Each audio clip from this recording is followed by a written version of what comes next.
Alright guys, it is Monday evening, just about ready to quit and go in and have some dinner. I'm getting hungry, but I thought I'd do a video of what I've been working on today. So I built these plug wire looms here, and it's just out of square tubing and some strap and a little bit of time with a MIG. I'm pretty happy with them. It's pretty cool, and they kind of resemble the old school ones from the 90s, you know. They still make them today, and I've actually ran a bunch of them. It's the ones, you know, that go from point up here and then they get wider, and they have the four plastic screw-on things that your plug wires go into. I've run so many of them through the years, and I just kind of wanted something a little different. And my whole thing on this engine is simple and clean, and I wanted everything to be as hidden as much as I could get it hidden. Like wiring and hoses and just crap like that. So it's been a challenge trying to figure stuff out. So this is kind of what I come up with. You know, I looked at round tubing today, and then I had this piece of square tubing here. This is 1/2-inch square tubing, and those plug wires slide in and out of that very easily. They're just the perfect size. They're not so tight it's hard to get in there, but it's not, you can't just like flop it out of there either. So they're perfect, and I didn't want something big and bulky, and even though it is a little big and bulky, this is the coolest part. When you get to the front, they're out of sight. I mean, it's so thin because I stacked them upright, and so basically I'm really happy with it. I think it's going to end up working out pretty good. Now a lot of the cars I've done in the past, I've run the plug wires down the bottom and built, you know, stuff down here that bolts on to where the plug wires come up underneath. That way nothing's up on top. But the way these stainless headers are made, you can't do that. So I had to go up with the plug wire, so this is what I come up with. Like it or not, that's pretty much it. Now it's taken me most of the day to figure this out, but so I've still got the other side to go, but at least I kind of got an idea of what I'm doing now. And it's really challenging trying to build them brackets because this is stepped. So this bracket just had a slight 45 in it. This one I had to do a Z on, so, and the height had to be right. They are zeroed out. When I did it with a degree off the valve cover to that is the same. So I'm really happy. Now that's raw metal you're looking at there. I'm kicking around the idea of painting them. I'm gonna paint them. I just don't know whether to do them like a flat black, matte black, or do them the orange that I have on the engine. In my opinion, if they're orange, they'll kind of blend into the engine and you won't notice them as much. If they're black, I think they'll stand off. So I may do them orange, but I still have the other side to do. But anyway, when you get up to the front, it just, you know, I just think that looks cool. It's not in your face. It's really kind of subtle. And it's like the whole way I'm building the car is just subtle. So anyway, I think that's how I'm going to do it. Now on the back here, I'll have to build something that bolts to one of these accessory holes in the back of the head. And I'll probably just do the snap-on style, little 4-prong plastic, you know, to hold the plug wires at the back of the head. But this way they'll run out and up to the distributor, straight up to it. I think that'll be pretty clean. Now, as I mentioned before, this distributor is not the one I'm using. This is just a mock-up. It's just the housing. There's not even a shaft in it. I'm not a fan of the tan distributor caps. It'll definitely be a black cap. I have a new MSD, just a standard replacement HEI for this. You know, HEIs for the most part, they're big and bulky and ugly. But for me, they've always done me well. You know, if something ever went out on them, you can walk in the parts store, get it, and walk out with it. It's not something you had to order. I've not had a good background with MSD, like the distributors and coils. I have had modules pop on me and the coils go out on me, and it's probably just like anything, but I just basically, you know, I'm looking at the way I'm building the car is if I'm going on a long trip, like say from Oklahoma to Bowling Green, Kentucky to the Nationals, if this thing breaks down on me on the side of the road, I want a part that is going to be on the shelf at a parts store. So that's the HEI for me is my go-to ignition for a small block. So that's why I'm doing that. But anyway, so plug wires, I kind of got the idea how I'm going to do it now after months of trying to figure something out. And Now, don't get me wrong, I could have bought the old school linears and turned them up sideways, but they're 65 bucks, and you know me, I'd rather build something, and I take a lot of pride in building stuff, and even though it's, you know, some of you may not like it, I think it's kind of cool. But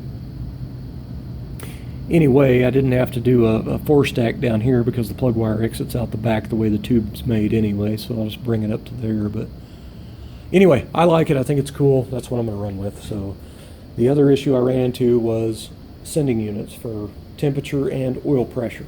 So all the cars I've always built in the past, I went with, you know, like a triple gauge pod that you screw underneath your dash, and it's always been mechanical stuff, like the temperature had a capillary tube, the oil pressure had the plastic line or the copper line that went back here to the sending unit, or the outlet in the block for the oil pressure.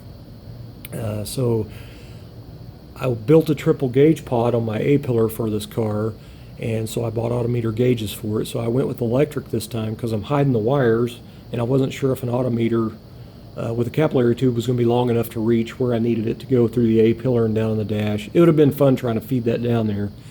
So I went with electric. And boy, I tell you, boy, if that didn't turn into a mess. So this is a big old honking oil pressure sender they send with it. And of course it won't bolt in back here because it's hitting the intake. So I went down to the parts store and I got a brass 45. I can't put the 45 in there because it hits the intake, so I'm going to end up having to plug this. Which, looking at it, if the hood's up at a show looking down, you won't see nothing under here anyway, so it'll be a little bit cleaner anyway. So the only one left is this one. So it's a different thread than this, obviously. So I could probably, you know, with the adapter do it straight, but I'm not sure if my shifter rod here, lever, when it comes up, if it's going to be in the way of it. So what I've decided, I guess I could actually slip the column on the steering column here and see. So anyway, I use that little 45 in a adapter here. I don't like double stacking brass, but you know, it looks like that's the story of my life. But anyway, I can kick it out this way, or you know, get it up here and kick it up this way. Now the cool part about that is if it's up that far, I can run the wire right off the back of the engine to it, so there's another wire out of sight. So I'm going to probably wait until I get the column on here. I'm going to go ahead and stick the column on there and check it all out and put my linkage on here just to see.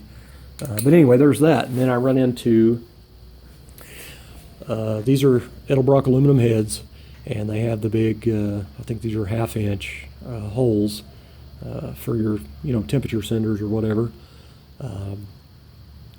So anyway, I've got that autometer, you know, sender, and they send it, and it's a little bitty dinky thing, and I've actually got it on the other side, and I had to put a adapter on it. It actually came with it. I guess I can show you that real quick. I just don't like double stacking brass, but you know, sometimes you got to, I guess. So this is the goofy looking setup now with it, with the adapter in and this on. Now this is tight. This is in the head, so it is clear of everything. Once the header's on everything, it is clear. And although I do have to notch my flange on my header here for this. It actually clears, but it's almost kind of touching. So I don't want the heat transferring from the header to this. So I'm going to clearance it pretty good on the headers with a die grinder, and just to be safe.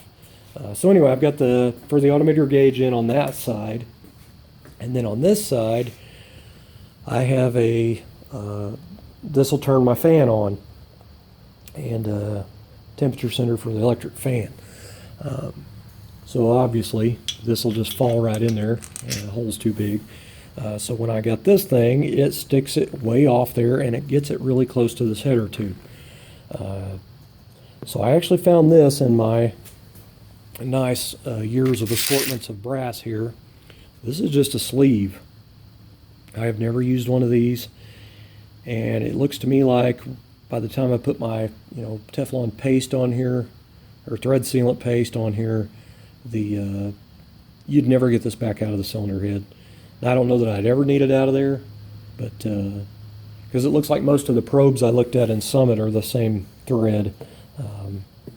I think it was 3/8 if I remember right. But anyway, I'm thinking about using this. Now, using that, I'll never be able to get it out, obviously. I don't know, an easy out would probably get it out. It'd destroy it. Anyway, I think I'm going to go ahead and use this. That way the sender's kind of up in and it's not so bulky sticking out. But anyway, like I said, I've never used one of these, and this will be a first. And I really don't like stepping out of my comfort zone like that, so that's what I got to do. Now the other issue is I'm running a factory speedometer instrument cluster, and it has a temperature gauge in it. Now, of course, 55 was capillary tube, 56 they went electric. I want the gauge in the dash in the instrument cluster to work. I don't want it to be a dead gauge. So I went and got an AC Delco replacement sender, and I originally thought I'd put it in here, but if I would have done this goofy crap, it would have been a 2-story house sitting up here on my intake. So I decided just to use that because it's the same size, you know, as the hole in the intake. So this is the best way to go. So anyway, now I'm going to have a wire on top of my engine that I didn't want originally. I originally had that plugged. I actually forgot about my fan turn-on sensor. So 3 ports is what I needed, basically. And so anyway, instead of running just the wire across the top of the intake, what I've come up with, this is 3/16 brake line that I've bent. And I think I'll paint it the orange. It's on the engine. That way it kind of hides. Now what I'm going to do is I'm going to take some strap and drill holes in it to where they'll bolt to the intake. Here and here there'll be 2 of them, and I'll just make them like 1 inch long, and I'll tack them to the tubing to the top of the edge of it. So that way it'll bolt on in 2 points, and that'll kind of go on there somewhere in about, you know, like that. And I've bent it to where it goes down. It's actually too long. I'm going to have to cut it, reflare it. But I'm going to leave the flare so it doesn't chafe the wire. Now I went in and I dug my wiring harness out, and the wire in my harness for the temperature sender, I can feed it right through there. So it's like the perfect size brake line for that. So it'll come out and it'll kick up and go to that. Now I do have a little crimp-on connector and the black plastic connector that is for that. It actually came with it. So I'm going to put that on the wire. Now the other thing I've decided to do was, you know, if I ever had to remove the wire out of that, I'd have to cut it. So if I ever had to pull my engine or something, I think I'm going to do a male and female spade on down here. That way I can unhook it, and this can stay on the intake when I pull the engine. So I think that's what I'm going to do. But I think I'll end up painting that the orange of the engine. That way it kind of disappears as well. If it was black, you know, you'd see it right on top, or even if I left it that ugly green color. So I think I'll paint it the orange as well. So it's just issue after issue, you know, but it is fun. It's a challenge, and it's kind of fun for me to make stuff because, you know, nobody else is going to have stuff like this. This is my stuff, and I think that's kind of cool. So then I got over here trying to figure out how I was going to do the wiring for the alternator because, like I said, I don't want anything going up on top of that engine. So I've got to run it down and under. So I'm going to do some more brake line, but it's obviously going to have to be bigger than 3/16 because I'm going to run my sender wire here and also my alternator wire through it. So it's going to have to be pretty big, but I'll basically bend a piece that'll go down here along the bottom of the engine, and I'll use some of these holes that are in the block under here to build tabs to bolt it on, and I'll probably paint it orange as well, but I'm also going to have to do another piece of bigger tubing to do it here for the starter harness, I'm sure. So anyway, that's where I'm at. So I kind of started sticking the alternator up here to try to figure out where I wanted the plug-in and stuff. Now obviously if I did the plug-in where it plugs in there, if I did it on the bottom, it would definitely be out of sight. And I may actually do this because I can clock this any way I want it. Now this was a reman alternator, and I took it all apart and I smoothed the housing and I drilled speed holes in it and stuff. I'm going to paint it gloss black, and I think my fan is matte black and the pulley is gloss black, so it'll have a little bit of breakup on it. Now I actually don't mind if the plug-in was on the side like that. I don't think I'd mind it because I could bend the wires around to the back of it, but it'd sure be easy to get off right there, you know, instead of having to feel around underneath the car, which it wouldn't be too bad. It's just a bend tab to pull that plug off there. But the cool part is it's got a boss back here that I can put a loom on here to run the wires through back that way, you know, and down. So anyway, I'll get to that when I get to it. But anyway, my video's already lasted almost 15 minutes, so if you've stayed in that long, congratulations. But Anyway, guys, I'm going to go eat some dinner, and I just wanted to give you all the rundown on some of the little crap I'm doing here. And this is time consuming, but in the end, I think it'll be worth it.